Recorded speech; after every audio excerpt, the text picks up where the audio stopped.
Great, thank you. Welcome to the League of Women Voters Forum on Constitutional Amendments. I'm Carol Olin, President. The League of Women Voters is a politically active but nonpartisan organization, and we are organized at the local, state, and national levels. We were formed in 1920 during the suffragette movement, and when the 19th Amendment to the U.S. Constitution gave women the right to vote. So that's why constitutional amendments are so near and dear to our heart. Otherwise, we wouldn't be voting today. We've been actively engaged in politics ever since. Our mission is to inform voters and our members about political issues and candidates for office. We never support or oppose any candidate for office, but we do advocate for or against legislation and public policy after careful study and deliberation. Our voter's guide for the May 7th election is now online on our website, LWVaustin.org. This is kind of the end of our fiscal year, so we'll be going on summer break. But in September, we'll be resuming our programs, and next year we'll be studying things like Get Out the Vote campaigns, exploring ways that the Independent Citizens Commission can work to draw political boundary lines for the state of Texas, and local issues that affect our everyday lives here in Austin. Our officers, I'd like to introduce Leah Maciel, our Vice President of Programs, Frances McIntyre, our Director of Advocacy, Diane Davis, our Secretary, June Conway, our Director of Voter Registration, Donna Pollard, our Voter Editor. And do I have all of our officers? Yes. Judy is out on an errand, but we'll be here. Oh, Judy Parkin was our Membership Director. She's out on an errand. Oh, and Hal, I'm sorry, Hal's standing right up there. Okay. He's our webmaster and videographer for today. We don't have any elected officials here today. With that, I would just like to tell everybody that we are a 501c3 and 501c4 nonprofit organization, and that we're dependent upon membership and your donations and contributions for our programs that we hold throughout the year. We're a member of the Randall's Good Neighbor program, so if you use your Randall's card, make sure that you designate the Austin League of Women Voters as a recipient of their charitable contributions from your purchases. And as always, consider a donation, contribution, or a state bequest to help keep our programs going. And with that, I turn this over to Leah Maciel to introduce our panel.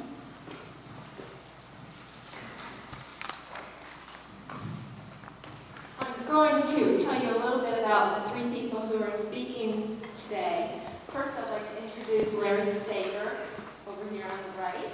And Larry is one of the nation's preeminent constitutional theorists and scholars. He's the Alice Jane Brisdale Sheffield Regents Chair in Law at the University of Texas at Austin, where he served as Dean from 2002 to 2006. He has also held the position as a Distinguished Scholar in Residence with the UCLA Law and Philosophy Program and visiting professor at this university. He's the author or co-author of dozens of articles and books.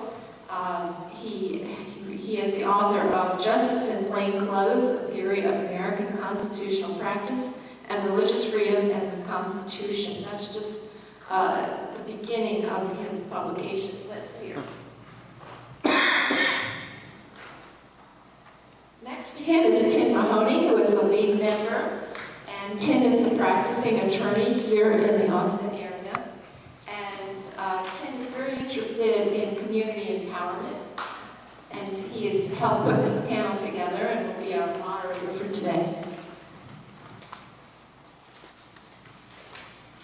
And finally, we have McCreary, who is here today to give us the perspective as a practicing attorney and mediator with degrees in law and political science from the University of Texas at Austin.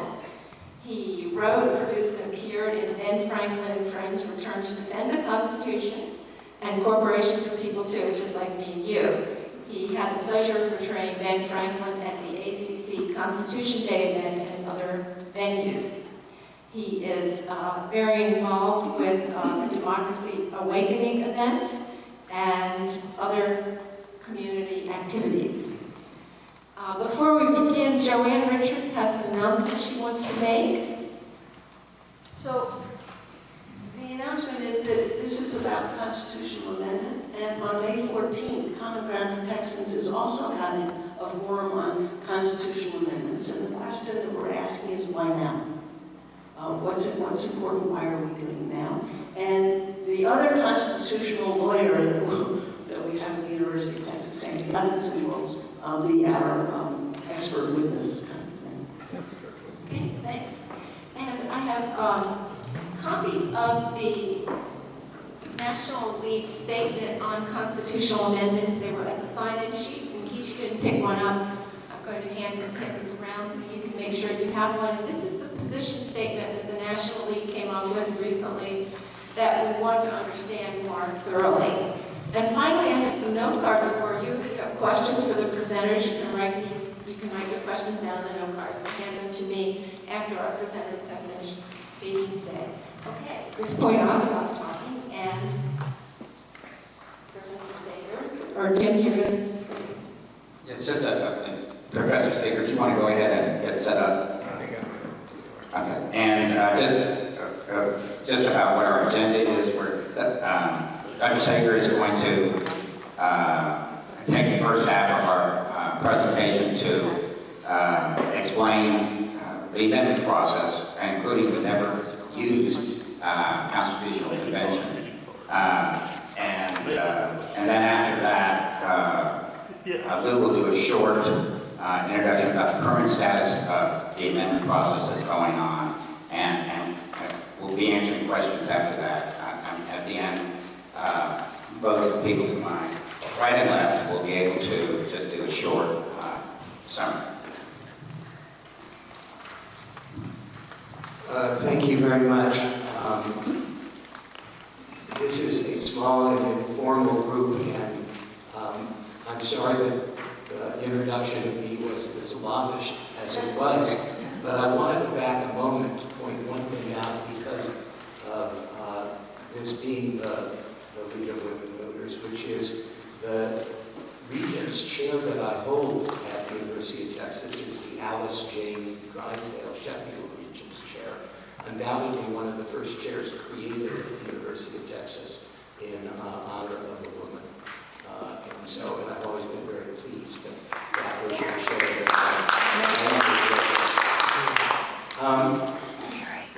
We're a small group, and I can't ordinarily be deflected from the things I want to do anyway.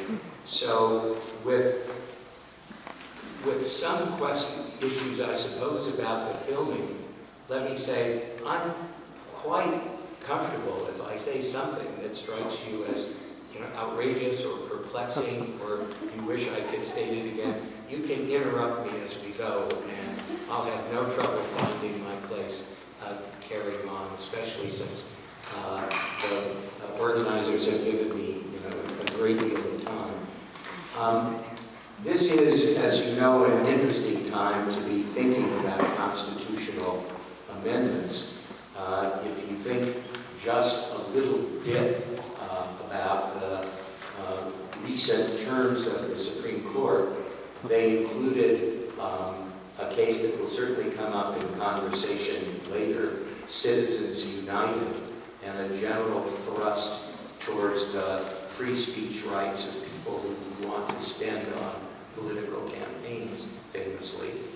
They also include, it's important to realize, the constitutionalization of same-sex marriage, which has excited controversy from, largely speaking, the other political direction.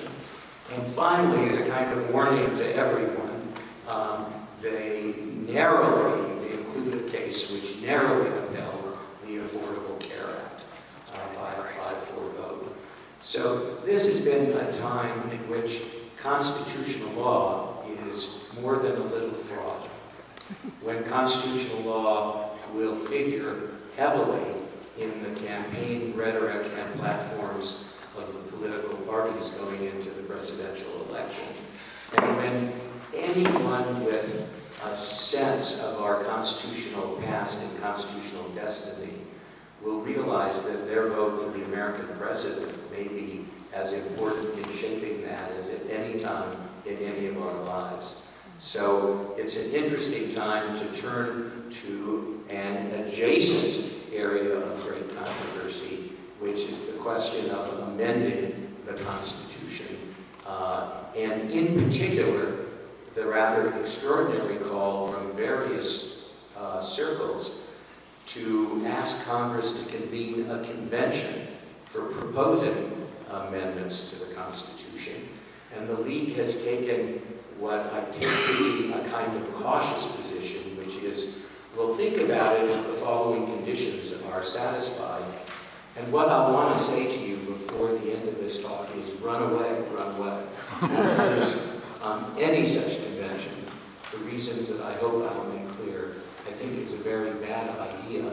And although the League's conditions are sensible and attractive cautions, they're unenforceable and unachievable. So that will be no small part of my thesis. But in the meantime, this seemed a good moment to look with some care at the entire amendment process. And in no small part because we will worry most about amendments in times of constitutional crisis and conflict like this. And in part because Article 5, which is on the board here, which contains the entire commitment of the Constitution to its own amendment, is actually seldom talked about, but in some ways an enormously important piece of the Constitution.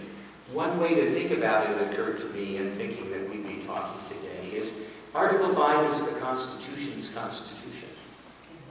It and Article 7, which put up surprisingly comparable terms for the ratification of the Constitution as a whole, Article 5 is what says that the Constitution will remain constant or changed, and under what circumstances.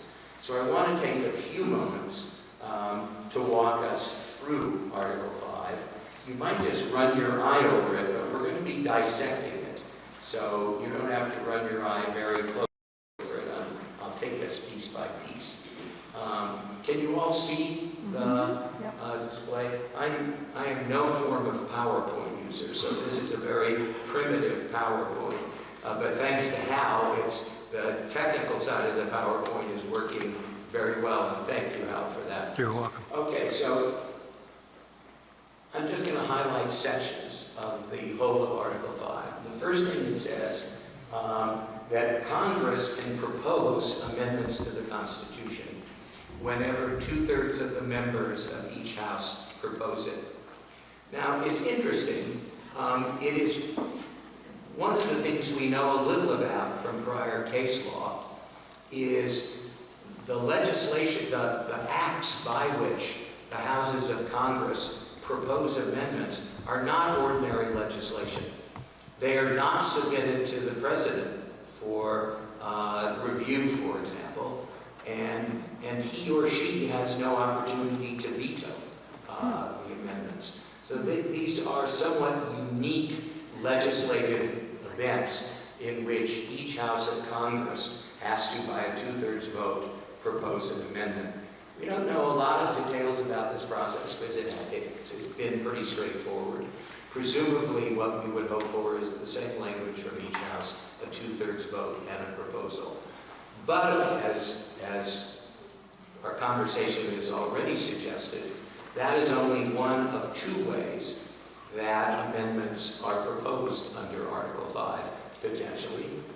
And the second way is that, or on the application of the legislatures of 2/3 of the several states shall call a convention for proposing amendments. And we will talk at some length about this second option because it's the option about which I hope to fill you with serious concern and wariness. But let me say the most dramatic thing about this second alternative, as we'll come back to underscore, is we have no experience with it and almost no understanding of all the really important questions about how it might work, including, as you'll see, who decides those questions. Although, let me say, to preview my own comments, the one thing that I think almost all scholars would agree is the League of Women Voters doesn't decide these questions, but more importantly, neither do the states in their application to Congress. That limiting this process, wherever the limits come, is probably further downstream. So that's Article 5 so far. Now, once amendments are proposed by either of these two mechanisms, then they become part of the Constitution when ratified by the legislature of 3/4 of the states, or ratified by conventions in 3/4 of the states. And those two choices, ratification by legislature or ratification by state constitutional convention, those two choices are entire. That we do know. That choice is in the hands of the United States Congress. Now, what that means, and I'm sure you don't need me to do this primitive math, but what it means is there are 4 routes to constitutional amendment. 4 routes because there are two mechanisms of proposal and 2 mechanisms of ratification. It may be obvious and implicit, but the National Convention involves 2 steps. First, the application of the states to Congress, and second, Congress responding to those applications by calling a national convention. So there are 2 ways that this process, that the proposals can be generated, and 2 ways that proposals can be ratified. So there are 4 routes to constitutional amendment in the United States. Remarkably, with one exception, we have throughout our entire history only used one of those 4 routes and only have experience with one of those 4 routes. And that is the mechanism of 2/3 of each house of Congress proposing and 3/4 of state legislatures ratifying. The only exception to this uniform model for all 27 amendments under the Constitution is the 21st Amendment, which abolished or repealed prohibition in the 18th Amendment. And in the case of the 21st Amendment, Congress proposed the repeal, but Congress chose conventions in the states as the mechanism of ratification. So that rather small blip is the only exception to a uniform practice in the United States.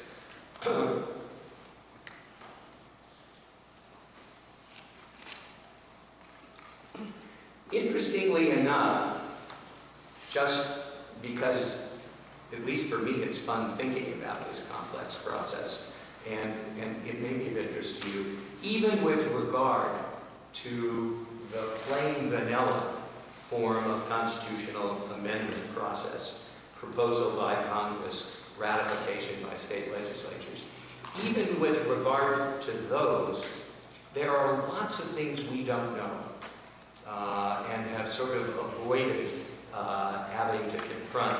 One question, for example, is whether there's any natural clock on this process of ratification. And the strong suggestion that there is not comes out of the last amendment to the Constitution, the 27th Amendment. The 27th Amendment, which probably isn't on most of your minds, the National Rifle Association isn't very interested in, neither is hardly anyone else. The 27th Amendment basically says that a term of Congress has to pass before an attempt by Congress to raise its own wages will take law. And when was the 27th Amendment proposed? It was proposed as one of 12 amendments that came along with the original Constitution, and 10 of which formed the Bill of Rights. The 11th of which is still sitting out there all by itself. And the 12th Amendment was what has become our 27th. So it was proposed in 1789, and the last state ratification took place in 1992. So more than a century. And no one had any idea whether these things died in some way and what to do, and there were various missing kinds of moments, and state records were very obscure as to whether ratification had taken place. And you might have imagined that there'd be this tremendous furor when a law student at the University of Texas discovered that there were just 1 or 2 states shy of ratifying this forgotten amendment. It was ratified by those 2 states. Congress wanted to have nothing to do with this, as you can imagine, right? And the archivists of Congress just put it in the Constitution. So here were dozens of legal questions just done in by the stroke of the pen of an unelected official known as the National Archivist. So one question we don't know, is there a natural clock to the ratification process? That question probably will never arise again, because these days Congress puts a time limit on the ratification process, usually of 7 years. But that's another question we don't know anything about. For example, in the case of the Equal Rights Amendment, when it was still short of ratifying state legislative action after 7 years, Congress started the clock again. And something we didn't get to ask was, when can Congress start the clock again? Do the old ratifications still count? Do they have to start counting again? Since it never quite got fully ratified, we didn't confront all those. And by the way, equal protection jurisprudence of the Supreme Court largely filled in, if not completely, what the Equal Rights Amendment would have done. And so the Equal Rights Amendment was, in some ways, effaced in the most attractive way possible by very robust constitutional doctrine protecting the rights of women. Partially invoking, by the way, the 19th Amendment, as several of you mentioned, as modifying our understanding of equal protection. But there were lots of other questions. For example, Tennessee sought to withdraw its ratification. Can a state do that during this time period? The League of Women Voters takes a position on that, actually, in their concerns. But could Congress withdraw its, could Tennessee withdraw its ratification? And more interesting still, could the Lieutenant Governor of Tennessee, sitting as she was as governor for that day, could she veto the attempt to withdraw the ratification? And so on and so forth. We don't know a lot about even these very basic questions involving ordinary constitutional amendment, if you will. That is to say, proposal by Congress's House's ratification by state legislatures. But the thing we really know nothing about at all is a national convention. Now, I'm going to remind you about the National Convention provision. That's all that our Constitution says about national conventions, those 21 words. Congress, on the application of the legislatures of 2/3 of the several states, shall call a convention for proposing amendments. That is all, absolutely all, that the Constitution provides. Now, let me tell you about some of the things we don't know, very basic things.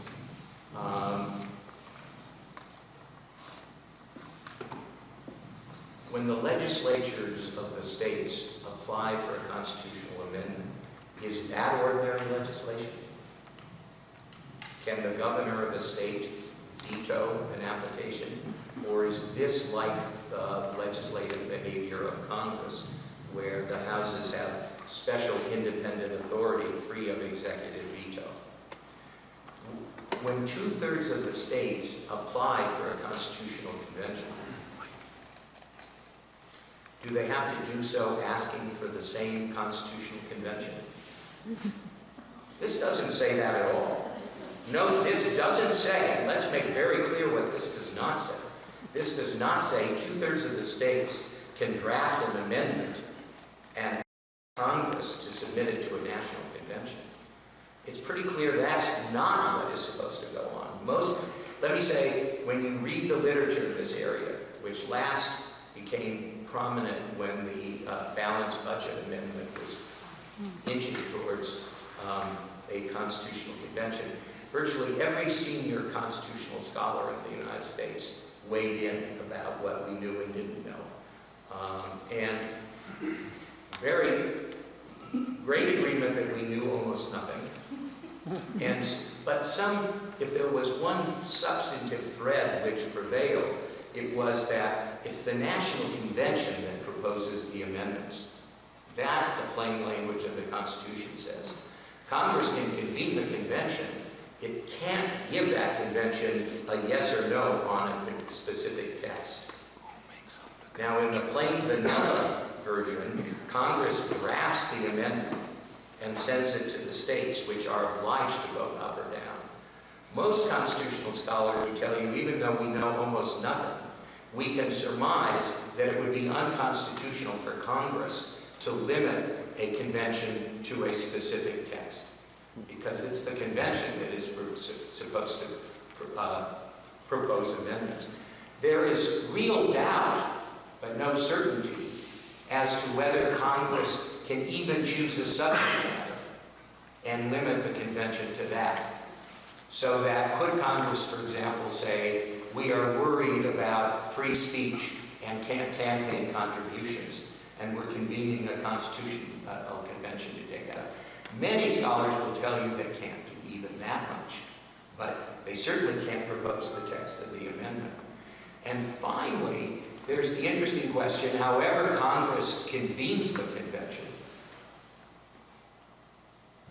will the convention be bound by what Congress told it to take up? We speak of, in quotes, runaway convention, but the real question is, would that be a runaway convention at all?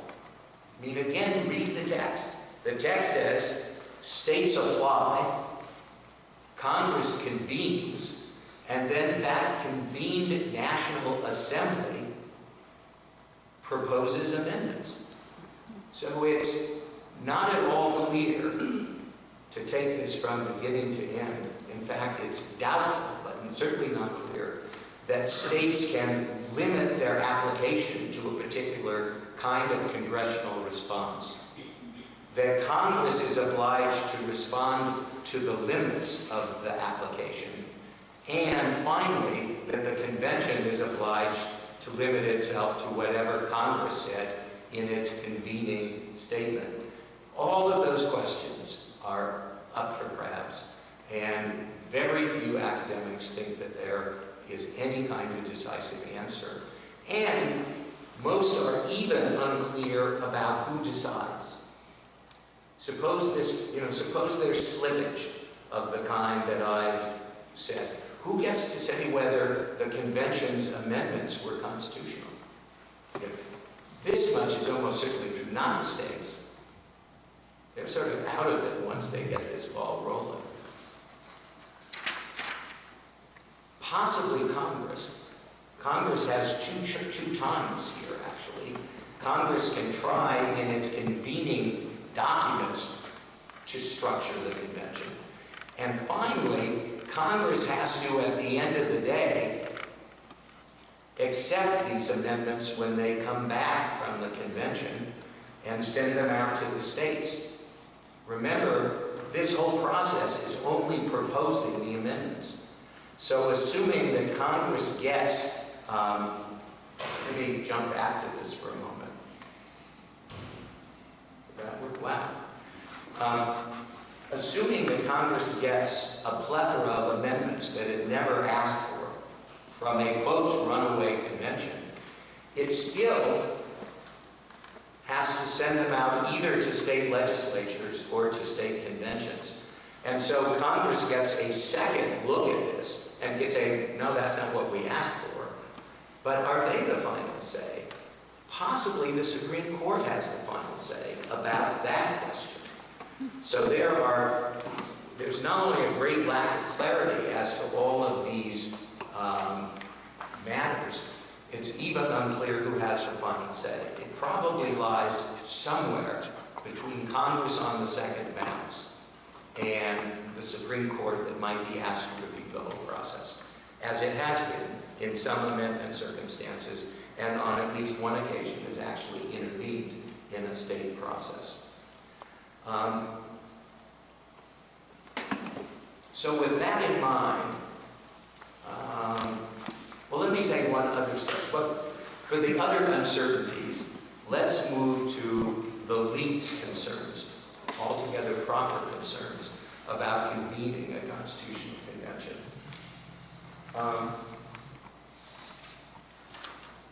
The Constitutional Convention must be transparent and not conducted in secret. The public has a right to know. That is uncertainly true. The one thing I am confident of is that no state application could bind Congress in its composition of the convention. We've asked whether the state application can narrow the field. There's no suggestion that the state of Texas or the state of California or New York gets to say, we want a constitutional convention, but it must be transparent. Once it applies to the United States Congress, it's going to be Congress that attempts to set the ground rules for the convention. And again, we don't even know with certainty that Congress can control the convention as to how it chooses to conduct its business. Again, Congress may have the last word, but long after a lot of tumult and turmoil. Representation at the Constitutional Convention must be based on population rather than one state one vote, and delegates must be elected. Now, here, I must say, I feel altogether affirmative about these conditions. They may literally be unconstitutional. Not only not bindable, but unconstitutional conditions. And the reason I say that is if you go back for a moment to Article 5 itself, Article 5's whole structure is state-by-state voting. Everything is measured by the states. Congress returns this to the states. Perhaps the National Convention can be extra Article 5 in this regard, but perhaps not. Someone who wanted to insist that the National Convention had to be state-by-state would certainly have some arguments on their side. And again, at a minimum, states in their applications are not going to be able to bind Congress in its structuring of the National Convention. That means that if the League were to intervene on behalf of its own conditions, its locus of intervention would have to be the Congress of the United States. And bear in mind, the first question is being, you're the League in Texas, or you're the League in New York or California. Do you support your state's application for a constitutional convention?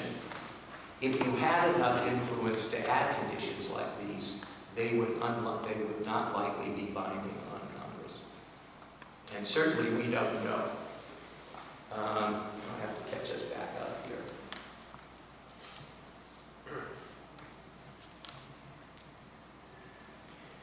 The same thing for this third condition might be very laudable.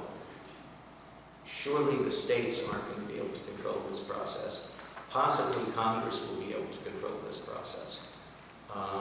Possibly Congress could put senior senators from each state on this national convention. We literally don't know what Congress could do and whether it would be state by state or how it would work. And again, the one thing I'm pretty confident to warn all of us about is nothing about the state applications would control this possibility. Here are more of the League's conditions. The limiting to a specific topic we've already talked about. Surely one would be a lot more comfortable, but everything I've said about the potential slippage all the way along, and the uncertainty as to who gets to decide and how that decision would go, including the possibility of someone saying, Article 5 says the states apply, Congress creates, and that's it. Now we listen to what the convention does. All that applies here, despite the wisdom of wanting to contain this.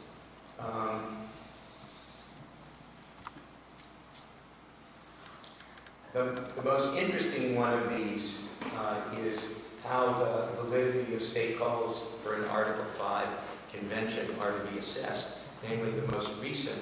Again, this almost certainly will be within Congress's bailiwick, at least initially, and whether Congress chose to take that position or not entirely clear. When the question came up about Tennessee withdrawing its ratification of the Equal Rights Amendment, no one knew with confidence what would happen, and here we know a good deal less.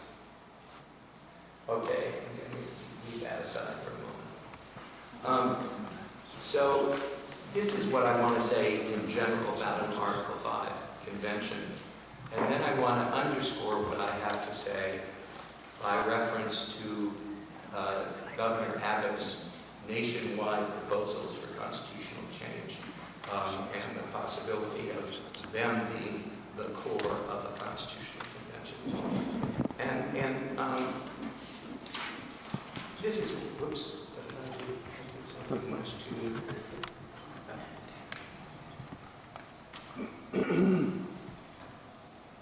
I did something here on the keyboard. Let me begin by saying I'm mostly here concerned with a particular form of constitutional amendment, namely a national convention. And I'm very aware of the fact that this isn't an easy time to stand for politics as usual. I mean, everyone in this room, I can't slide up, it turns out. Everyone in this room, what have I done? I'm going wild. Hang on 1 minute, everybody.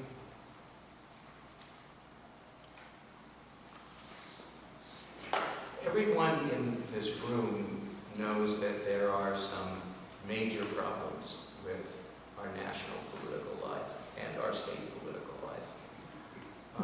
And they include tremendous incapacitating polarization. They include deadlock as a result of that incapacitating legislation. And they include the awful sense of the disposable wealth of multi-billionaires spraying money across the political landscape and distorting it. Those are all reasons to be very worried about our national political life. What I want to say about this is every one of those would be made much worse if we were to convene a national convention under Article 5 to amend the Constitution. All of those things would be exaggerated beyond measure. If you think you have polarization now, wait till you see polarization when we are talking about fundamental values of a constitutional nature. And I'll try to make that clear when I turn to Governor Abbott's proposals. Could you please state the first concern? I didn't hear it. But was polarization. Oh, thank you. Incapacitating polarization, in effect. Thank you.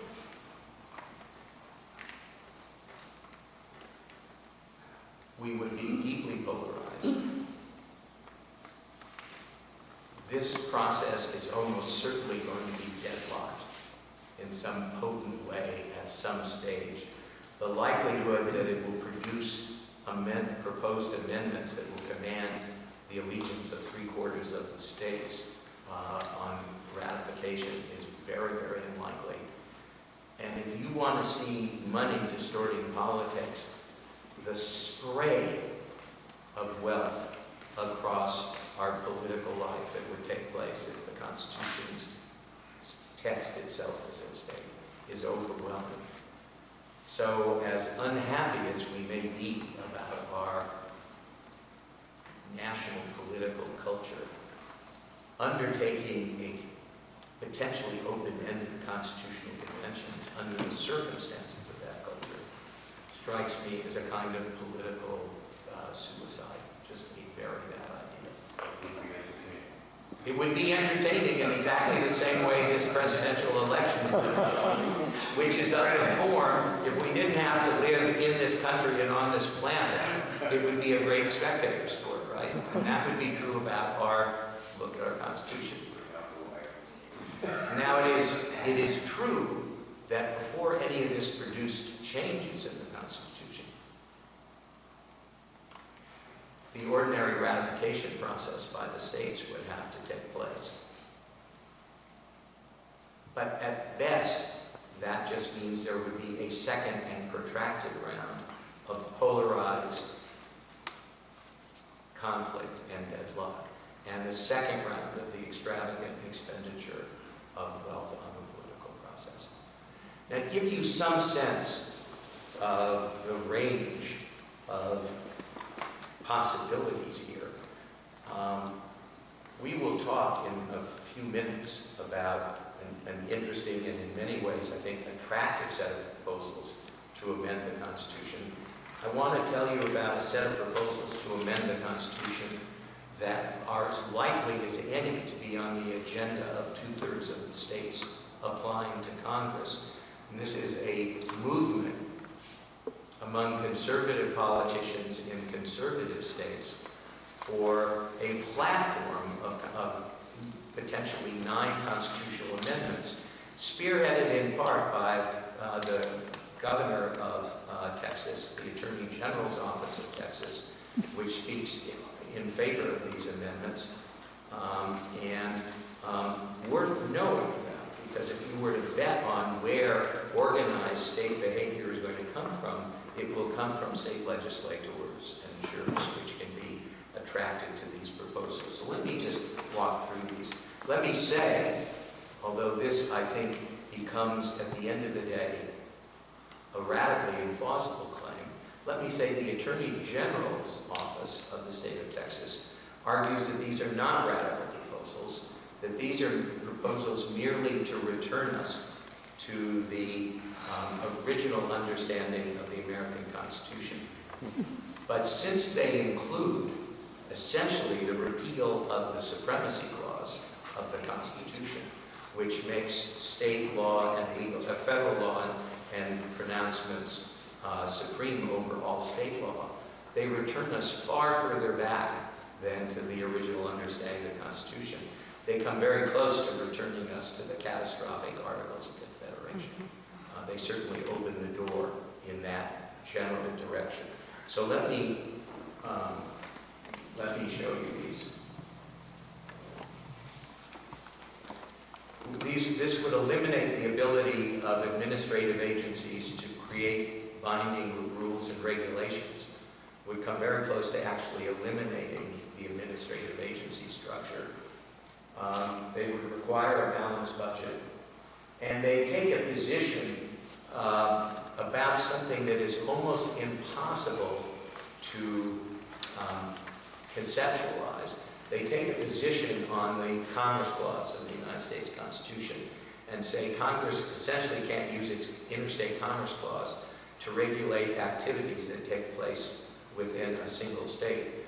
But the question is, what are activities that take place within a single state? If a furniture company in Tennessee is employing children 7 years old to manufacture furniture, and that furniture gets shipped in interstate commerce, is the abuse of child labor taking place within a single state, or is it an interstate commercial activity? It's questions like these that have produced the broad authority of Congress to regulate interstate commerce. And this amendment wouldn't really answer those. It would merely evade those questions. Administrative agencies could not preempt state law, so that would be one chipping away at the Supremacy Clause.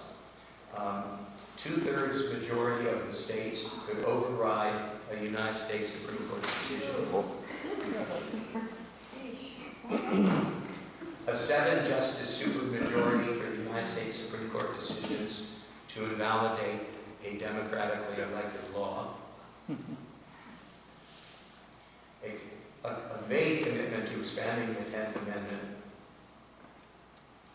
Standing for state officials to sue in federal court. But finally, a 2/3 majority of the states to override any federal law or regulation. The end of the supremacy clause, essentially. These are very, very radical proposals. And if they are taken seriously, or perhaps if not, they are more likely to be on the agenda of a national convention than any of the reasonable things we're going to be talking about today.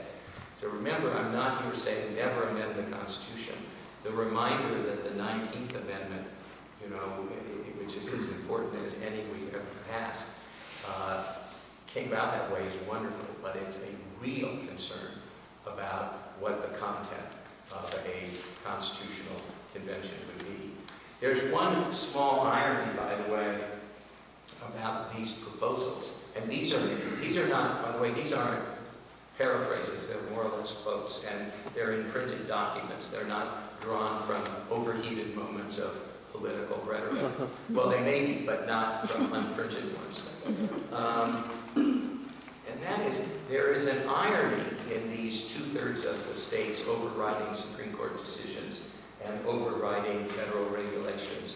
And that is, these ideas are, these state-centric measures of state authority are very disadvantageous to the citizens of the state of Texas and to the citizens of the state of California, because Wyoming has a little over 500,000 people, something like 600,000 people. Texas has close to 28 million people, and California something like 65 million people. In any of these state-centric measures, which is part of what conditions the League's concern about a national convention in general, Texas voters will have a radically diminished say in the outcome of these state-centric votes, because every citizen of Wyoming will have something like 30 to 50 times the voting power of every citizen of Texas and California. A strange position in some ways for the state of Texas to take, as a matter of fact. So that's all about a kind of tour through Article 5 with special emphasis on the vulnerability to extreme outcomes and uncontrolled outcomes of anything like a national convention convened by Congress. And I will say just one last thing about constitutional amendment. How am I doing on time? Okay, good. So I will get on this remaining hobby horse briefly. I said there were 4 ways to amend the Constitution. There actually, in some ways, are 5 ways. And if you were to ask the question, how have we most often effectuated important constitutional change in this country, it would be through the 5th way. And the 5th way is this. It is the Supreme Court shaping and reshaping constitutional doctrine.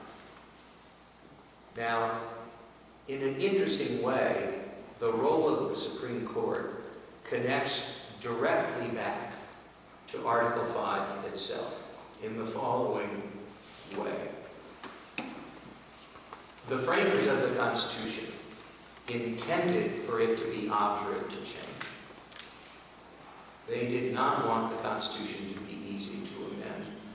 They achieved that goal perhaps beyond their wildest expectation, and perhaps more than they might have wanted to. But the framers of the Constitution and every successive generation of constitutional actors, including the United States Congress, state legislators, and us as citizens, we are all constitutional actors, have been acutely aware of the fact that that a constitutional amendment needed, or any constitutional text, really should have two qualities. One is, in order to be enacted or ratified, it has to speak at a high level of generality, and typically of moral generality. That the more specific the constitutional amendment, the harder it will be to secure anything like the vast national consensus that it takes. And incidentally, the requirement that 3/4 of the states ratify the amendment is not altogether careless or foolish. It really connects with the idea of national consensus. The states, things have changed a lot. The 13 colonies were sort of unique political solar systems. And today the states are much more homogeneous, but they still represent major regional and cultural commitments. If you ask where gay rights will surface first most prominently, it won't be surprising that it's in the Northeast or New York or California. If you ask which 5 states of the Union have yet to adopt anti-discrimination statutes, which we call public accommodation statutes, they are all in the South. And they include, by the way, the state of Texas. If you ask which states are most interested in measures that connect with agriculture and diversity, again, so states continue to be established entities that represent something like a proxy for values, experience, and commitments of the population. So insisting that 3/4 of a state adopt an amendment in one form or another is to insist on a broad national consensus across peoples, cultures, religious commitments, and in some sense, the status of urban versus rural demographics and so forth. So to enact a constitutional amendment is to choose very general language, even when the amendment is addressing moral concerns like free speech or religious freedom or no cruel or equal protection. That's one thing. The second thing is, any sensible designer of constitutional text is going to choose values and commitments and language that will endure as long as that text is likely to endure. You know, ours is a constitution that goes on and on and on and on. And so short-term measures, for instance, by the way, a balanced budget measure, you might say, boy, I'm not sure I want to commit this nation to a particular functional straitjacket over years and decades and centuries that I can't predict. I am writing, any sensible constitutional drafter or voter is drafting or voting for herself, her children, and her children's children, and then some. All that means that the Constitution is an extremely lean document, and that the amendments themselves, including and especially the Bill of Rights and its commitment to freedom of expression and religious freedom, the 14th Amendment and the 15th Amendment and 16th and 13th, 14th, and 15th Amendments, abolishing slavery and creating constitutional justice for African Americans and women, and now gays, lesbians, and transgenders in the states. All of that is expressed in very economical terms.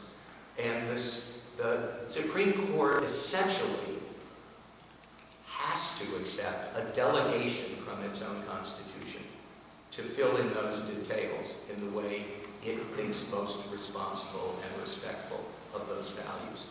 That means that at any time, the meaning of the Constitution in American life is very much dominated by ongoing precedent-connected judgment of the Supreme Court of the United States.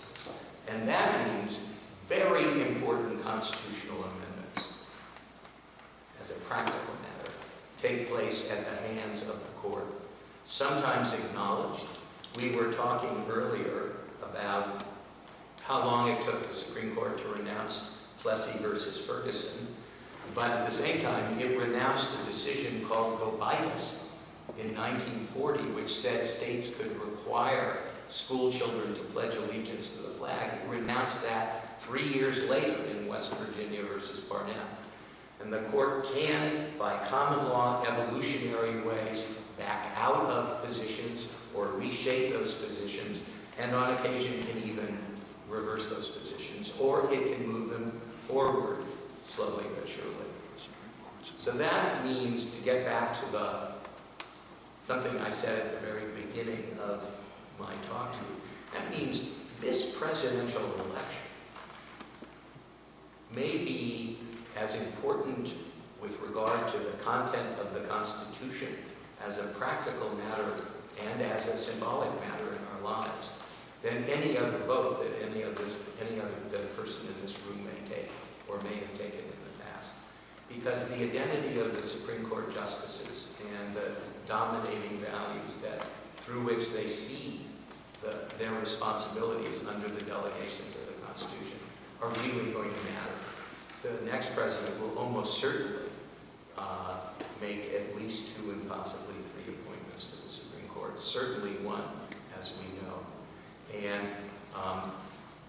that may be as important with regard to every bit of what we've described as any Article 5 amendment process. So the 5th amendment process here is the identity of the next president, her or his choices of Supreme Court justices, and their commitment to working out these kinks or strengths of our constitutional process. So that's amazingly enough all I have to say. You've all been very patient.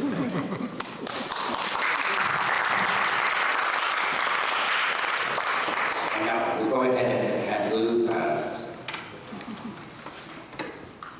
tell us a few minutes on what's happening and with the active constitutional amendment process right now.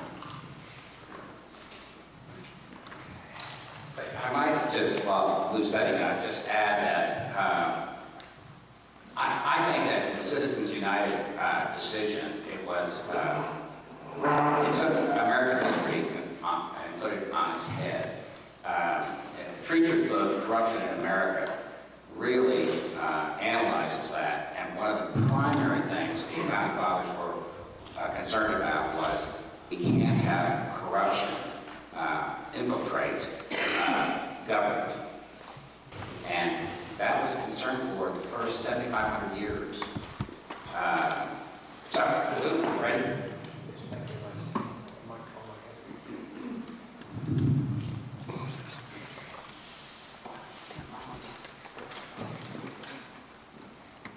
Thank you very much, gentlemen.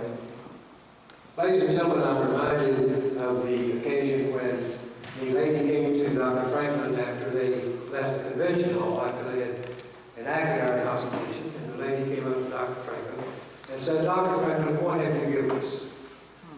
And he said, "A republic, madam, if you can keep it." I now know, after listening to Dr. Sager's remarks about some of the mysteries and vagaries of the Constitution that we have not visited in many years or never, that he must have had a twinkle in his eye when he answered that question to that lady. Because they labored long and hard, but they came up with it, and that's what the product was, and it's never been exercised. So you can understand his answer. Republic being, of course, governed by the people. So I always revere Dr. Franklin and his efforts. He was 81 years old when this was adopted. But anyway, here's what's going on. Last Sunday, I was in a beautiful church in Washington, D.C. with my wife. And I was in the midst of about 500 citizens from all over the country. And we were there to participate in a weekend activity called Democracy Awakening. And this is portrayed right here, Democracy Awakens, which means that we have been in a deep slumber and it's time for us to wake up. And so on Friday we had instructions and teach-ins and visitations and so forth. And then on Saturday, as I say, we were gathered at the church and had discussions by noted writers about passing the constitutional amendment, etc. And the number one aim of this group is to overturn Citizens United by a constitutional amendment. So that's kind of where I'm stepping in. And so we were preparing for a rally which occurred this last Sunday in front of the reflecting pool down in front of the Capitol. If you recall, the Capitol sits up high, and there's a reflecting pool. You see on TV, we have the extravaganzas. And that's where we were. About 3,000 of us from all over the country. And we were represented there. We represented 177 organizations from all over the country. Move On, Public Citizen, Common Cause, Common Ground in Texas, which is one of Joanne's organizations. Many, many people, young, old, you name it. Our speakers included the president of the National Association of African Americans, Dr. Cornell Williams Brooks, who is an outstanding dynamite speaker. Also included Reverend Barber from North Carolina, who heads up the NAACP in that church. He is also an outstanding speaker. And it was probably the most moving rally or event that I have seen since Dr. King's rally back in 1963, when they were advocating for civil rights. And after that, we mounted up and we marched up the hill and around Capitol Hill. We were in front of the Supreme Court, which is at the top of the hill, as you'll recall, behind the Capitol. We chanted, out with money, we talked about the Citizens United case. Now, the Supreme Court was not there. That was Sunday morning. Their law firms were probably there working on a brief or something. But we hoped they heard it. And then we kept on walking down to the Union Station. And finally, about 4 o'clock, we said goodbye to all our friends we had met as they got on their trains and went back, buses went back home. But that happened in Washington, D.C. this past Sunday, Friday. I will mention that Ben and Jerry personally attended these events, and they had their ice cream truck at all events, and they became very, very, very popular. I'll also tell you that 1,300 citizens in our number chose to be arrested, and they chose to be arrested by sitting on the Capitol steps or the Supreme Court steps and not moving when the police told them to move. And this is all organized, but essentially, Cornell Williams, the chairman of the NAACP, chose to be arrested and put in jail temporarily because he did not move. He was protesting, so did Dr. Barber. Our own Jim Hightower was there. He chose to be arrested and put in jail for a short period of time. And so these people are basically fed up, and I am too, of the huge amount of money in our system these days. It's almost indescribable. I mean, you know it now. And so the polls show, the latest poll I have is from Bloomberg poll, taken back in September 15, and it shows that 80% of Republicans and 83% of Democrats oppose the United case. They want it gone. Now think about that. That's everybody. That's everybody who basically votes in the United States. So that tells you where the people stand, in my opinion, on this. So that's what happened, and that's what the latest has happened. Now, we go from there to May the 1st, which is coming up next week. This group here, which is made up of a committee of, I don't know, Joanne, probably 20 organizations here in Austin. Move On.org included and all that. We will be having a similar rally, no arrest this time. We will have a similar rally down at the state capitol here in Austin, on the southwest, beautiful lawn down there, from 1 to 3. And you are invited to attend. If you would like to get a taste of democracy, join us. Because we are out to defend the Constitution. And we do not think that we're behind or we think we have good grounds for doing that, and we intend to do it however long it takes.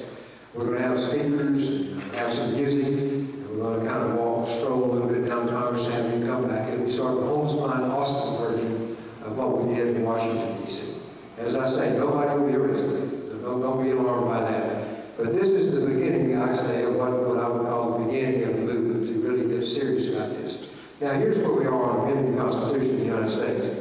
16 states in purple on this chart here have passed resolutions calling on Congress to propose amendments to the Constitution, as Dr. Sager pointed out, under the proposed method where Congress proposes to the states. So 16 states, now that does not include our state of Texas. I'll come to that in just a moment. 16 states have already passed resolutions in their legislatures and sent them to Washington, calling on Congress to propose resolutions which would overturn Citizens United. It's not a bad start. As the doctor put it, you saw the numbers up there and how you have to do it, and Congress has to make proposals and we go through the process. But it has already begun. It began 2 years ago. Somewhere between 650 and 700 cities have passed resolutions calling for the overturn of Citizens United, including the city of Austin. I have a copy of that resolution on the table as you walk out the door. Many counties have passed the same thing. And so all across the country, you have organizations, cities, counties, calling on Congress to get rid of this case and to amend the Constitution. In April of this year, a delegation of our group in Austin who were working on this project went over and testified, and we had two proposals before the Texas legislature. One was by Symphonia Thompson, and another by Senator Ellis. And Symphonia Thompson's one came up in the House, and so we had a hearing there, or we didn't have a hearing, the hearing was held by the committee to construct it.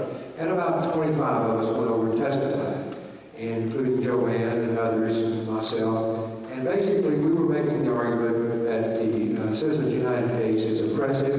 It keeps young people from having the money to run for office, and the money being driving all these factors that we basically are calling on our Texas legislature to pass a resolution to join these other 16 states and start the process of amending. Well, our bill never got out of committee. It died in committee, as they said. But we put on a good hearing, and we're going back, and they convene in January. We're going to do it over. We're going to do it every year until it's amended. Until they understand that 80% of the American people, including Texas, thinks that there's too much money in politics in America today and they want to get rid of this case. So we are hopeful that will happen. I just give you a couple of other things. This is the other thing. In Congress in September of 2014, a bill came up in the Senate of the United States, which was a proposal to amend the Constitution. It's very brief, and I have a copy of it as you go out the door. And basically, it states what it would say in an amendment to the Constitution. And in that one, it was actually voted on, and there were 54 senators in the United States that voted in favor of that amendment. Now, that was not enough, because the supermajority is, I think, 2/3. It was 67 votes was required. But that's also a good start. So that was back in September of 2015. That's another little known fact, is that we already have senators and representatives in Congress now who we think are sensible enough to push this type of legislation. So when you get into this fight, if you choose to do so, it's already, the fight's already going on, just to let you know. So you don't have to start another fight. Okay. And then this is Uncle Sam. This is an early poster that MoveOn.org put out sometime right after the decision. Number one thing on their program is to overturn Citizens United. So they've been working on that for 6 years. An interesting thing in the course of the decision I want to point out to you, I just want to read you what Judge Scalia, you'll recall Judge Scalia passed away recently. And he was one of the people in this decision that was in the majority. And he wrote his own footnote, or his own piece in the case when he did it. And I'd just like to read it to you because it will give you an idea of where this comes from and how corporations became people. The individual person's right to speak includes the right to speak in association with other individual persons. The association of individuals is a business corporation cannot be denied the right to speak on the ground that it is not an individual. Here's the part that I really like. Indeed, to exclude or impede corporate speech is to muzzle the principal agents of the modern free economy. We should celebrate rather than condemn the addition of this speech to the public debate. Now, I would make the same speech if Justice Scalia were alive. I don't mean to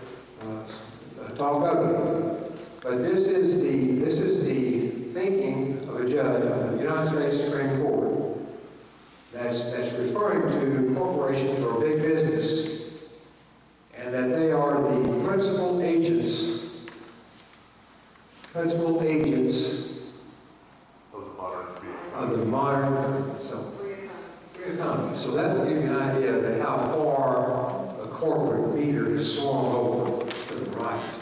And so as Ben Franklin might say, our system's out of balance. It's out of balance.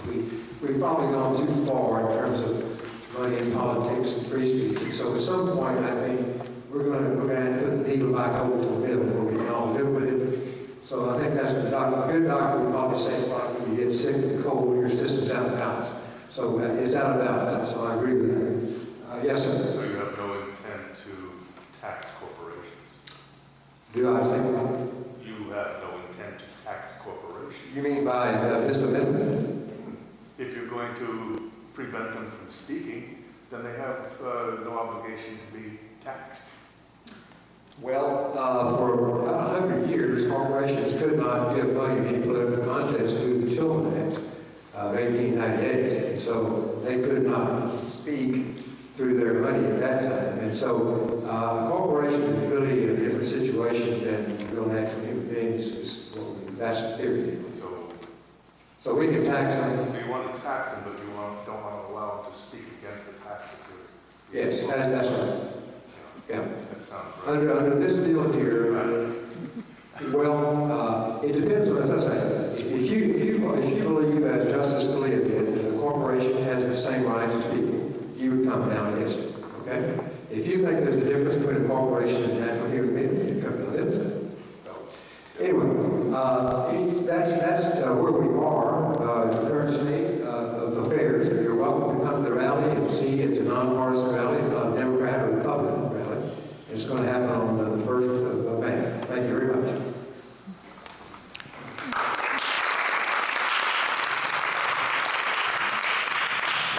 I think that we're going to try and get some notes or have a conversation driven by that. I might just go ahead and have just mention a couple of things as we're transitioning. Corporations didn't always have the power that they do today.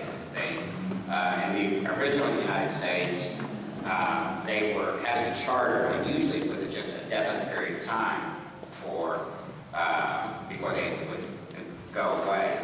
And the rise of railroads, basically, they started having much more organized power. Sure. And they just had the economic sustainability, their friends the robber barons, to continue to make changes. Some of the decisions that Citizens United used were obscure decisions post-Civil War, trying to get in this notion that corporations are people too. And it just really just kind of blew up with this Supreme Court. And the idea that the fifth way that the Constitution could be amended is really just kind of part of common law. It was Supreme Court Justice Marshall that declared an act of Congress, I think, as being unconstitutional, and there was really no real authority to do that, so the Supreme Court ruled that way. And so we have, sometimes good, sometimes bad, that the Supreme Court makes these decisions. Can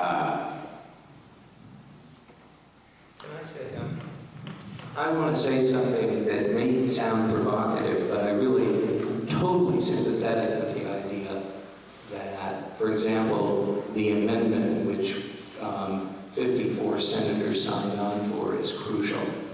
But note in the language of that amendment, what that amendment says is reasonable regulations on the expenditure of money in political campaigns does not violate the First Amendment. And that is what is critical. I honestly think, and this is going to be provocative, the question of whether corporations have First Amendment rights or not is a red herring here. For example, suppose we said that corporations have no First Amendment rights. What will you do with the Donald Trumps of the world, or the Koch brothers, if they choose to spend billions of dollars of non-corporate money as individuals?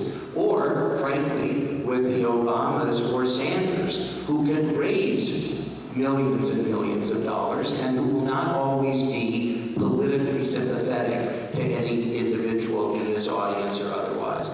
The issue is it consistent with the First Amendment to regulate campaign funding?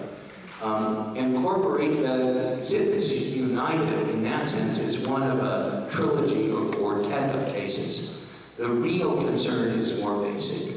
It is if the Supreme Court insists on equating the untrammeled expenditure of money with First Amendment rights, whether corporations enjoy those rights or not is only a small piece of what should bother the people in this room. Donald Trump doesn't need to spend through a corporate structure. The Koch brothers don't need to spend through a corporate structure.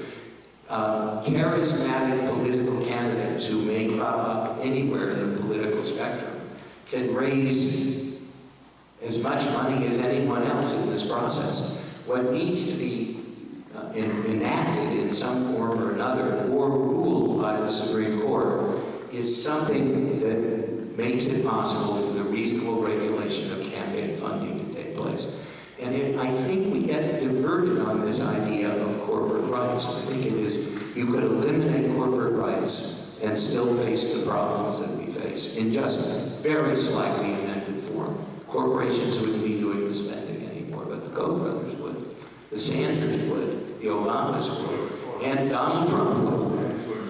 And George Soros, right. And indeed, people who have argued for these things have said we need white knights like George. But the corporate structure is really just a way station along the path to a more basic question here. Can I say one other thing? If we eliminate the right of a corporation to speak its part, then we also eliminate the rights of the nonprofit corporations like Move On to Well, I think the constitutional amendment that has been proposed in Congress is really three sections, very simple, and the unstated principle, and especially in the third section and second section, is that Congress will be making regulations. The first section is to advance democratic self-government and political equality and to protect the integrity of government and the electoral process. Congress and the states may regulate and set reasonable limits on the raising and spending of money by candidates and others to influence elections. Section 2, Congress and the states have power to implement and enforce this article by appropriate legislation and may distinguish between natural persons and corporations or other artificial entities created by law, including by prohibiting such entities from spending money to influence elections. And Section 3, nothing in this article shall be construed to grant Congress or the states the power to abridge the freedom of the press. And so I think that if we could go ahead and get any questions by me coming in and passing down the answer, they would be collected. Questions? Has anyone else written down a question for our speakers today? No, but I have a question. I don't know about that. Well, we'll make an exception for you, for sure. And I just, we have some of these flyers that give a brief summary. I'm going to give these to you tonight because I really don't have the expertise to evaluate them. And there's a copy of this by the door, this brief cheat sheet. We can go through these quickly. You want to let this go? Do you want to say anything quickly? No, that's fine. I'm happy to answer questions whether they've been written down or not. We're small enough here to be, Well, it's all among us chickens. It's the league way. If the league has protocols, the last thing I want to do is overstep those. Yes, and you can go ahead. There's always the exception. What I get from the league's position is that they don't think it's possible to have a constitutional amendment.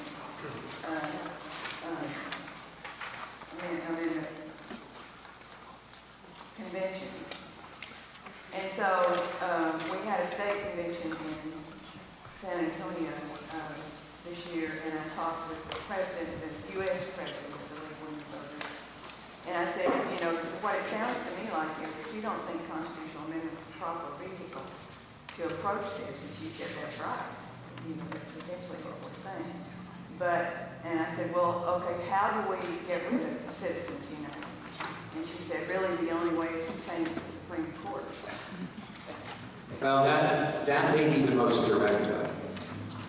Because, among other things, what really needs to be chipped away at is the principle that the unlimited spending of money is a First Amendment right in anyone. And Citizens United, all that Citizens United said, by the way, just to be very clear about this, is it's unconstitutional to distinguish between the rights of corporate entities and the rights of private individuals. And as I say, if you said carte blanche, close down corporations, you would still be facing these problems. That genie is out of that bottle. What has to take place are reasonable regulations about the expenditure of money, whether it comes from Donald Trump, George Soros, the Koch brothers out of their private bank account, or charismatic political candidates who raise enough money to compete with the Democratic Party, basically, right? So what is important is that there be fair, equal rules that restrain the amount of money that can be spent on political, including nonprofit, including and especially nonprofits. Say reasonable instead of so out there. No, but I mean, but one has to reach that. And if you ask, by the way, why is this a little hard to do by amendment? It is because formulating those principles is not easy in constitutional language as opposed to episodic decisions. But I'm all in favor of the notion that what we really need to do is assure that we have a Supreme Court less interested in returning us to the early part of the 20th century when economic interests had the ability to resist government regulation. And that's what Citizens United really frightens us about, I think. And I'm not suggesting, by the way, that this amendment is mistaken, although its emphasis on the different treatment of corporate and non-corporate. I'm not sure I see why that should be in the amendment. What's critical is that Soros and Trump get regulated, whether they speak as individuals or as corporations. Okay, I think that one of the things why it's so hard for those people to imagine mobilizing a convention, an amendment to the Constitution on these kinds of issues, is that it's been in play for 30 to 50 years with conservative think tanks and whatnot. And so if we just could talk for that just a little bit. I do think that perhaps because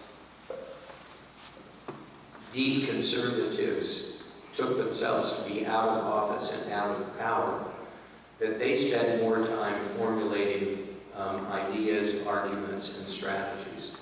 And that the political left in the United States has thought that all it had to be was virtuous and not reflective. And I have strong biases as an academic that we are always better to invest in the intellectual and theoretical infrastructure of the things that we value.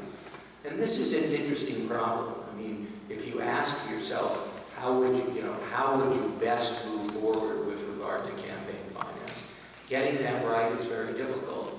There is more activity on the left than we know, but there's been a lot more activity on the right for a long time. And it would be foolish to be sort of outthought on one side of the political spectrum, because it isn't as though the ideas and arguments lie on one side. They are throughout. And those of us who hold values that include reasonable regulation of campaigns, it's not that we don't have arguments, it's not that we don't have ideas, it's that we've perhaps taken less time to organize them than we might have. And so if the call is for more thinking across the political spectrum, I'm deeply biased as an academic, but that can only be good. I'd like it to be the case that there were a Supreme Court that could also act on these things. I don't want to just be talking about the deep past constitutionally or a promised future, I'd like to see the possibility of realistic change and strength, and that may depend on who's elected president. I think it's also, I think that a constitutional amendment is a good vehicle to build a popular movement. The fact of the matter is that it's going to take years to undo what's been done for the last 30 years. You want to go ahead and talk about that? Yes, 1920, when the amendment to allow ladies to vote, or women to vote, took a long time. It was either 50 or 70 years, I forget which. It was a long time. And I have a picture of the women in all their bonnets here, back in 1914 it was, and I quote, this is your motto. Every election, whether local, state, or federal, is our chance to have our say on the issues that matter most to us. The people we elect have an enormous power over the laws and policies that shape our lives, so we must all need to weigh in. League of Women Voters, August the 26th, 2014. Or 1000. 1914. Long time ago. And, I say, put your bonnets back on, get the men put their Stetson hats on, and let's go. I just want to point out in support of what Tim said about amendment as vehicle. One famously failed amendment was the Child Labor Amendment, which would have given the United States Congress the power to legislate against child labor in state production facilities. The amendment failed, but the court gave Congress every bit of that power, although Governor Abbott's proposals might be an attempt to take it back. But so, and the organization around the amendment undoubtedly had a great deal to do with the court's broader understanding of Congress law's legislative authority. So it isn't as though one has to choose a strategy and abandon all others. And hopefully these press in the same direction. Yes, I think it's really, the path to glory is multi-talented, I think. Here's one question. By decreasing speech, now citizens limited and precludes that legislation cannot be written to regulate campaign finance. By the decision on speech now, Citizens United limited the way that things should be regulated by Congress. And does that preclude legislation that might be written to preclude campaign finance? It certainly makes a big change. It makes a big change. There are arguments that a really radical attempt to regulate campaigns might succeed under current legislation, but more radical than we imagined possible. I mean, what really we need, in some way, the First Amendment tradition in the United States with regard to elections has always been very different than Europe. In Europe, the idea of fair campaigns is sort of test tubes. You regulate the inputs. You make sure that there is time and space and fairness, and you do this largely by reducing the amount of money that can be expended. In the United States, historically, it's been the marketplace. Take all restrictions off and let everything bloom. And what has happened is we are reaching the point where there is so much disposable wealth available for the torquing of the political process in this country. We have to revise our thinking in some very fundamental ways about how you get free speech.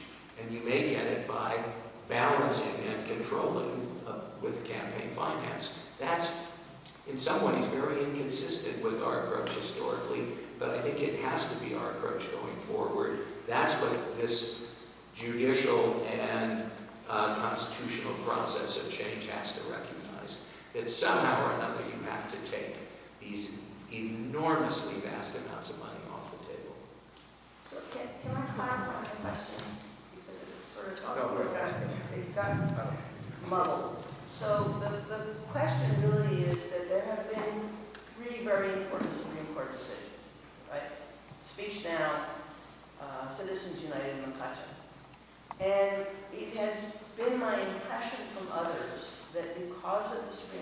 decisions, that there can be no legislative action, that it either has to be revisited by the court or there has to be a constitutional amendment, those are the only two avenues that remain.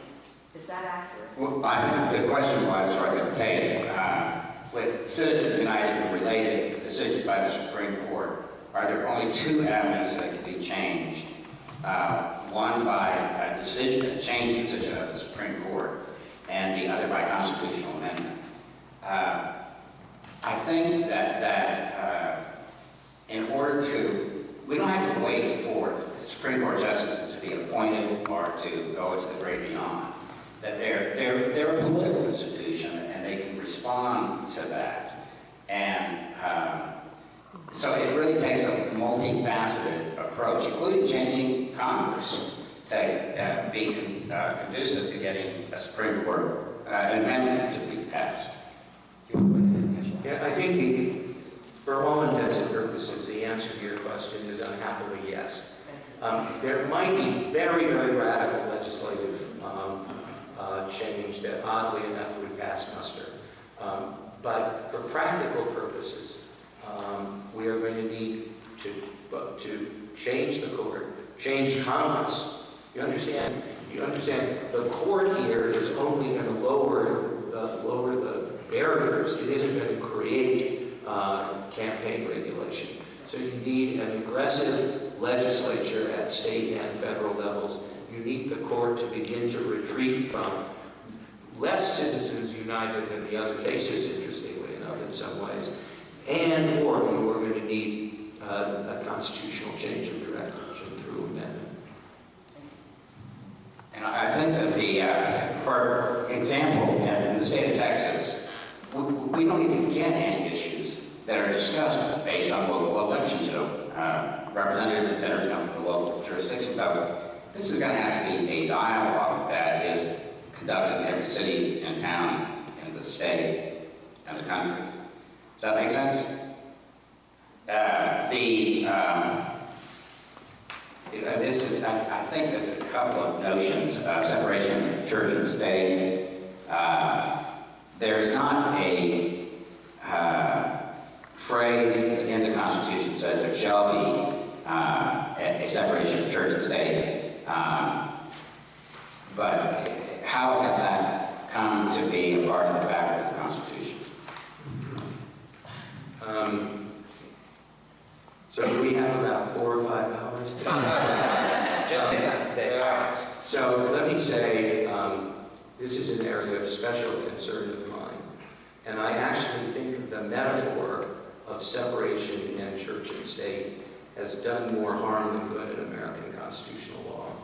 And I think that the real question is the ways in which the church and states have to make space for each other and coexist in our constitutional order in powerful ways. There can be we're not the Vatican, We can't really separate church and state. If we were to unhappily suffer a fire here right now or a robbery, the police would come to deal with the robbery and the fire department to deal with the fire. The roads that brought people to this church are publicly expenditure. The salaries of everyone who works in this church are taxable and have to be taxable. There's the church, that when the church enters into contracts to rebuild elements, it has to enforce them in the courts. So the ability to separate church and state is nonsensical.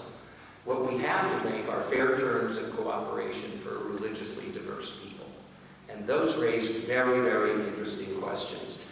And the separation metaphor, which seems to suggest public monies and support can never reach the church, I've just shown you a half dozen ways in which they do all the time. Or that government regulation, and this is the other half, that government regulation can never reach religiously motivated people. Neither of those propositions is tenable, I think. And so what instead we need is a much more subtle and careful jurisprudence of making space for fair terms of cooperation for religiously diverse people, with the with Chris Eisberger, who's now president of Princeton. I've written a whole book on this subject, and I have very strong feelings. And separation, on the whole, has been more mischievous as a metaphor than it's been illuminating. So I don't think it is part of the constitutional fabric. I think things we associate with separation are, but we need to talk about them item by item. So that's in lieu of the 5 hours, which actually in one really vigorous hour I could probably lay this out. But that's not what we're here for, except to say this metaphor needs to be approached with a considerable degree of caution. I think, and you really get into the notion of separation of church and state from really broad terms, that when the Constitution was written, the Church of England, everybody had to pay a tax to support the Church of England. It was really a state institution. And I think, if you travel to Europe, you'll find that in most European countries, it's okay to discriminate based on religion.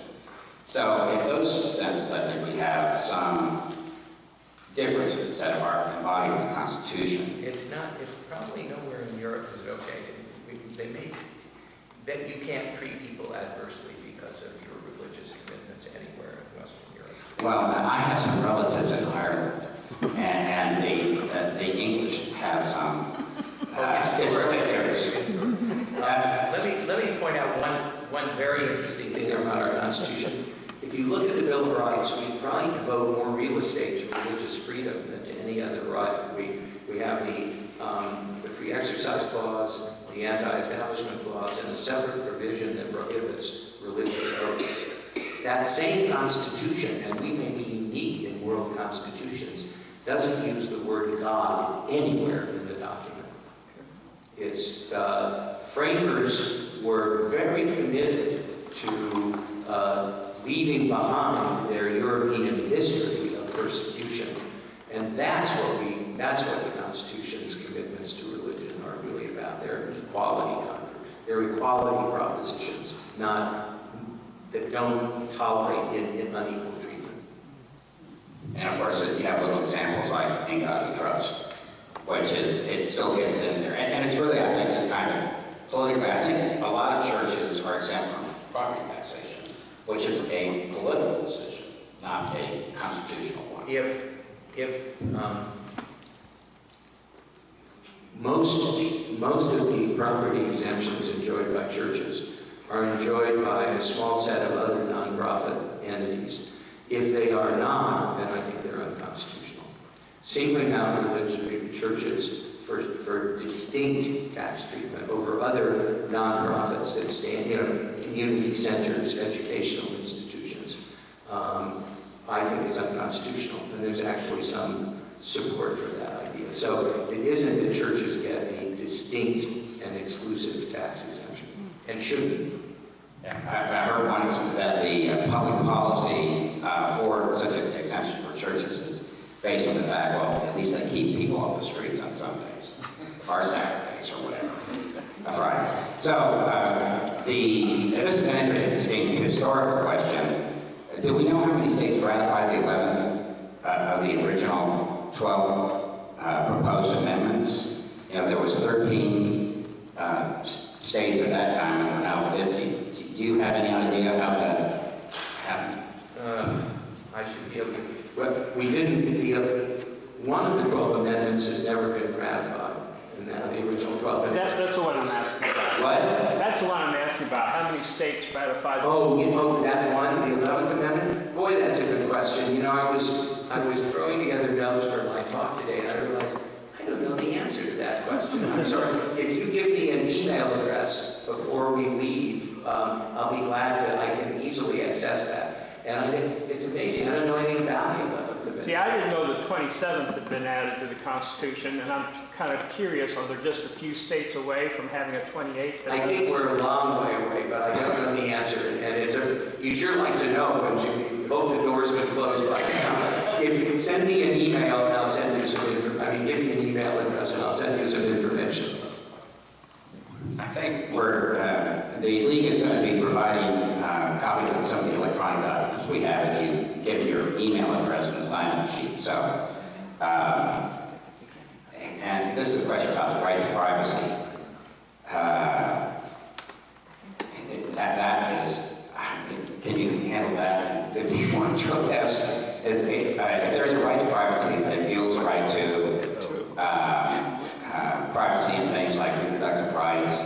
why does not extend to a right to suicide or to use recreational drugs, etc.? Beats me. No, the idea of so-called unenumerated rights is the idea that in some combination of the clauses, mostly of the 14th Amendment and the 5th Amendment, there are some basic set of liberties that have been at one time or another recognized by almost every justice. Just to give you an instance of that I think every justice has saluted unenumerated rights on one occasion or another. Everyone agrees that there is a right to travel. And the right to travel is the right to migrate from state to state and settle and pursue a career. And the court, usually very strict about text, said, this is so fundamental, the framers didn't even put it in the text. Now, as many of you know, an autonomy right of this kind, was first recognized in the 1920s with regard to parents and choices about schools. Then it became the right of married couples to use contraceptives and the right of other couples, and eventually became the foundation of the right of women to choose abortion over other options involving their body. And finally, bears a little obscure connection to the Supreme Court's decision in Obergefell granting same-sex couples the right to marry. I would say if the Obergefell decision, it would have been easier to found it on equal protection grounds. But there is this right. And this right is, in some sense, one that has to be recognized in a miserly way because it could run in most any direction. It has tended to be contained or connected with intimate associations like sexuality, with the family as a more complex entity, with small close groups which may or may not have First Amendment expressive rights, the sort of close associations. It isn't a general right to do things unless the state has good reasons. It's not a general liberty. It is a liberty that's been defined by very special catchments. And that's why it doesn't necessarily run in the direction of recreational drug use, although legislation in this country is moving in that direction. And it does run towards this congeries of parents, children, marital partners, sexual partners, family arrangements.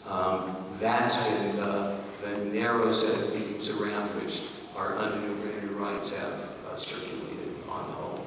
I remember when Roe v. Wade first was adjudicated, the argument was that this is a right of privacy between a woman and her doctor, and nobody else has any business getting involved between them. Okay, and that was the argument. And I don't see how there's a difference with suicide. Oh, I actually think many political theorists would say of the right to suicide that it should have been a stronger candidate for approval by the court. I actually would support such a view. But I've not heard of anyone reaching to the Supreme Court on that basis. Yeah, it did appear before the Supreme Court on that basis. In a case called Glucksberg, and in Glucksberg, the court took a very limited view. In Glucksberg, the Supreme Court took a very limited view of how we decided what these unenumerated rights consisted of. And an important piece of the Obergefell same-sex marriage decision was taking exception to the methodology of the Glucksberg decision. So the question has been there. Personally, I'm rather sympathetic with that judgment, and we could have survived a constitutional judgment of that kind. I think that for a lot of court decisions, that there is in law school was bad facts make bad law, and it just depends what it's kind of happenstance what gets to. I think the Brown versus Board of Education was an example of a brilliant strategy they had a case before the Supreme Court that was mandated their attention with Thurgood Marshall, who was working on it for just 10, 20 years.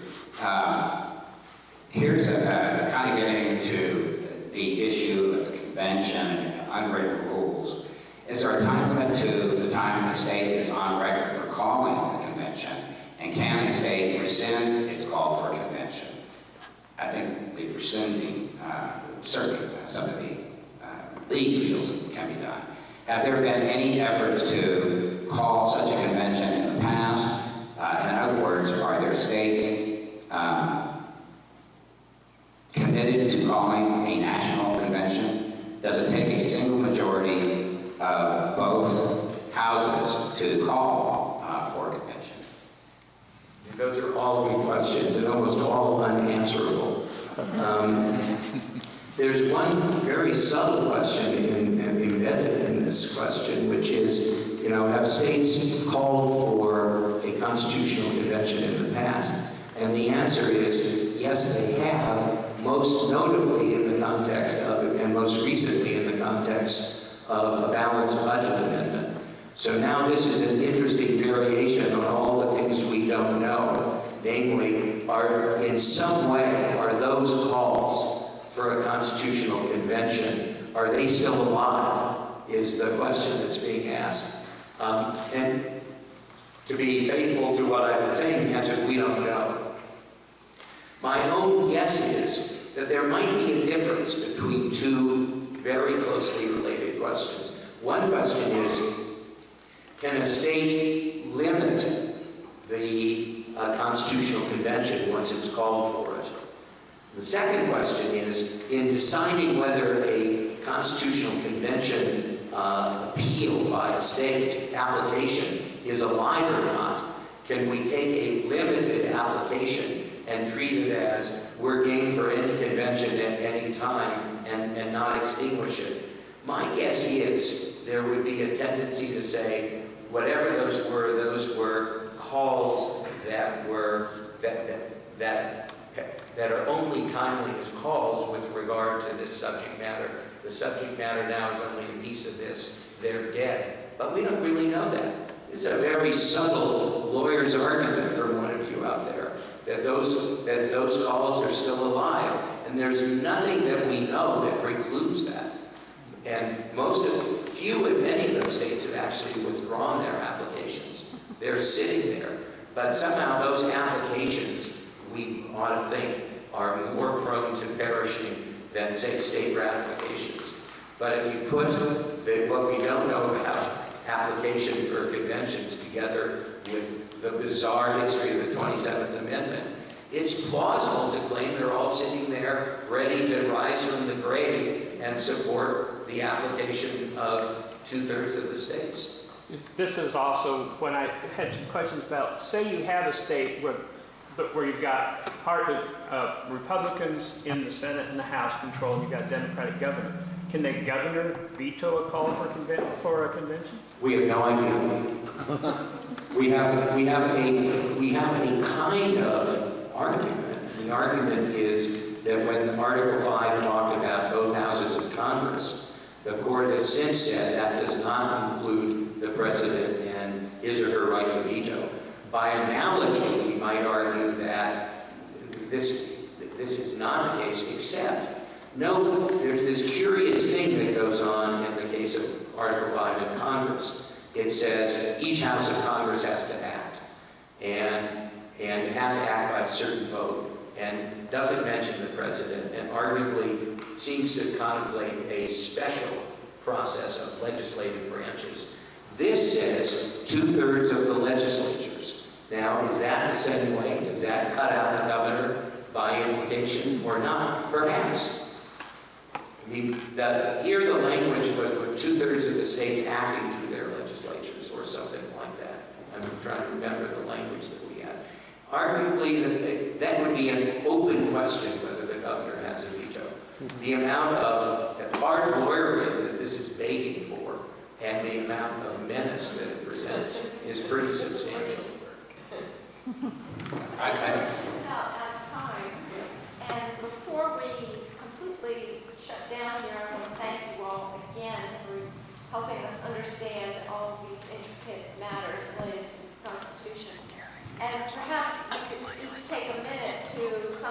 summarize or restate what we think is most important for us as League of Women Voters to take forward into voter registration and education regarding the Constitution as we enter this election?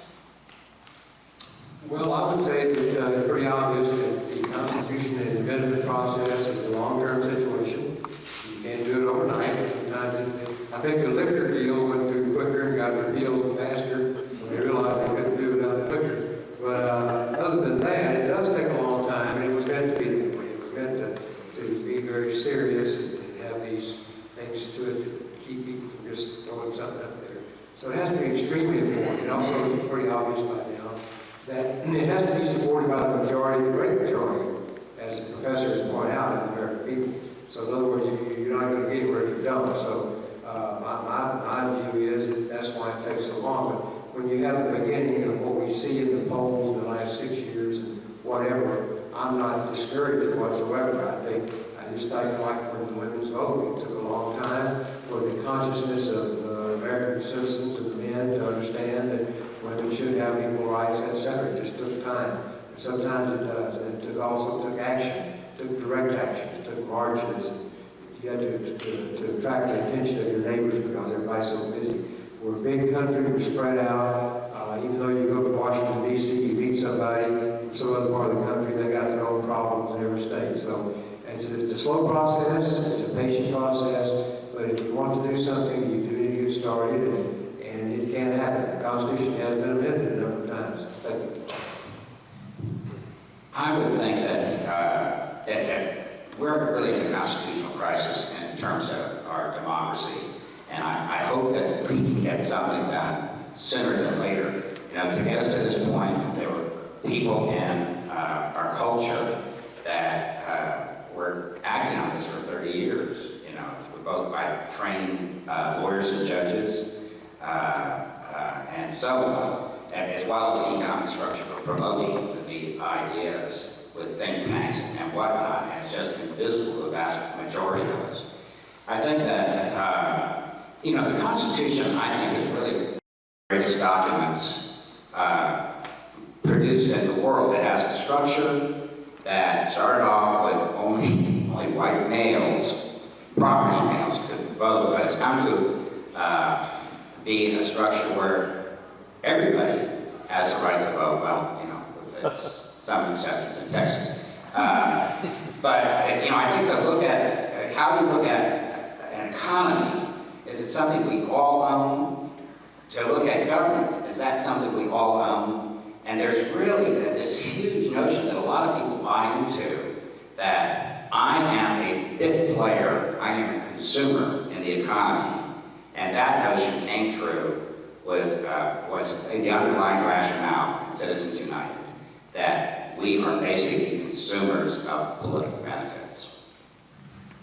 I think I've taken up more than enough airtime. I just want to thank both of you for joining me on this panel, and all of you for your patience and attention. Thank you very much.